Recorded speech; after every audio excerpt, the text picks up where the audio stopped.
Bonjour Madame Marclos, j'espère que vous allez bien. Je viens tout juste de finir mon expérience de 30 minutes avec les pommes dans leurs substances respectives. Alors, je commence. Dans le fond, ici, on a la pomme à l'air libre. Ça fait 30 minutes qu'elle est sur le comptoir comme ça. Puis comme on peut bien l'observer, il y a eu des pigments bruns qui se sont créés à cause de l'oxygène qui est rentré en contact avec le PPO. Alors, ça a créé des pigments bruns. Alors, l'avantage qu'il y aurait d'utiliser l'air libre, il n'y en aurait pas vraiment, à part si on veut garder les qualités organoleptiques de l'aliment. Mais bien évidemment, ce serait pas très attrayant pour, mettons, un client ou peu importe qui voudrait manger cette pomme, puisqu'il y a des pigments bruns, ça garde pas sa beauté. Alors ici, j'ai trempé ma pomme dans le citron. Ça fait une demi-heure qu'elle est là, puis elle a toujours sa belle couleur blanche. Euh, on pourrait expliquer ce phénomène-là à cause de l'acidité qu'on peut retrouver dans la substance du jus de citron.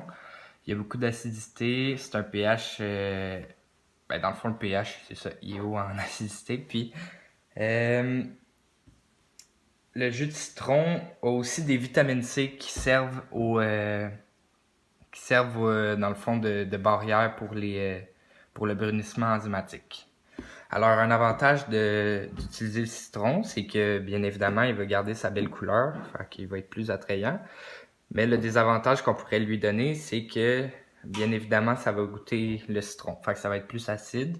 Pour les personnes qui ont des intolérances à des substances acides ou des brûlements d'estomac, ce sera pas l'idéal. Alors ici, j'ai ma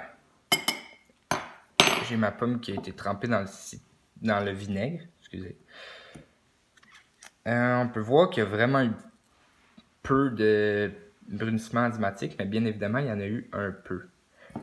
Le vinaigre, bien évidemment, aussi est un élément avec un pH très acide, ce qui va empêcher, bien évidemment, le brunissement enzymatique, puisque ça crée comme une barrière ça crée une barrière pour l'oxygène qui empêche le contact du PPO avec l'oxygène, ce qui fait que le brunissement enzymatique va être bien moins flagrant, si on veut.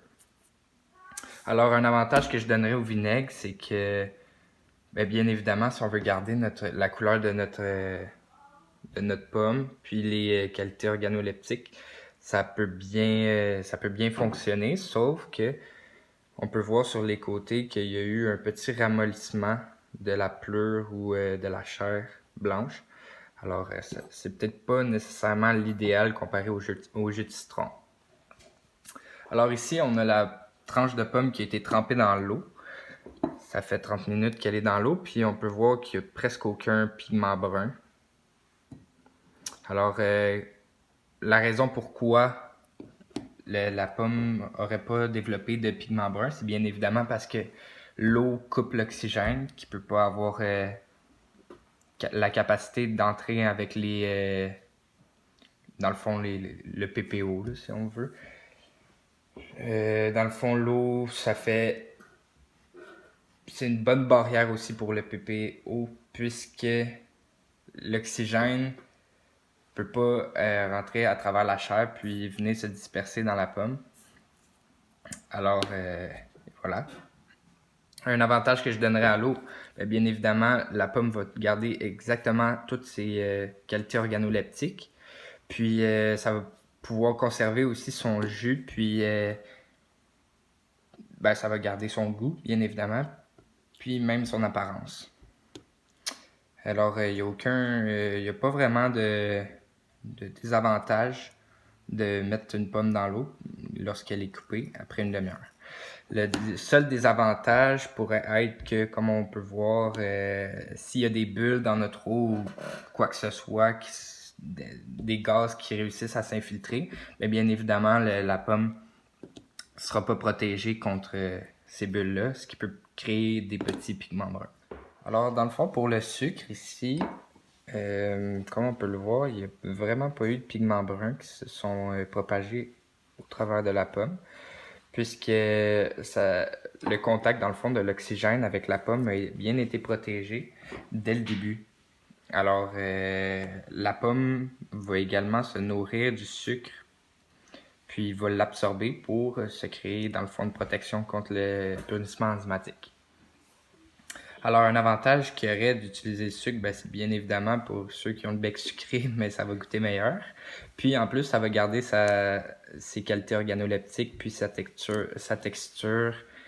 Dans le fond, ça serait quand même une très bonne idée, mais pour ceux qui aiment pas vraiment ça, manger une pomme avec, dans le fond, du sucre, une pomme sucrée, bien évidemment, ce serait pas l'idéal. Alors ici, on va passer à la pomme que j'ai blanchie, puis que j'ai passée à l'eau froide et que j'ai déposée sur le comptoir une demi-heure. Alors ça ressemble à ça. La pomme blanchie, dans le fond, ça pourrait être une très bonne option pour garder pour empêcher le brunissement enzymatique, c'est-à-dire la formation de pigments bruns sur celle-ci. Mais comme vous pouvez le voir, elle est devenue extrêmement molle et flasque. Alors, le blanchissement peut faire en sorte que, bien évidemment, la texture ne sera pas celle qu'on va vouloir, celle qu'on désire. Dans le fond, la chaleur, c'est un peu comme une enzyme ou une protéine qui est inactivée par la chaleur. Alors, le blanchissement de la pomme, c'est un peu grâce à l'inactivation des mélanines qui sont responsables du brunissement. Alors, un avantage que je pourrais donner à celle-ci, c'est que bien évidemment, les pigments bruns sont pas présents, mais est-ce qu'il va garder ses qualités organoleptiques? J'en suis pas tellement sûr. Puis, c'est pas nécessairement attrayant pour un client de manger une pomme flasque et molle comme ça. Alors, dans tous les essais que j'ai faits ici, je dirais que les deux meilleures options à utiliser, ce serait bien évidemment l'eau, puisque l'eau a servi vraiment d'une bonne barrière pour l'oxygène. Puis, on n'a pas rajouté, dans le fond, de substances modifiant la saveur de l'aliment. Alors, il va garder ses qualités organoleptiques, puis son jus, alors il va rester vraiment intact. Puis, la deuxième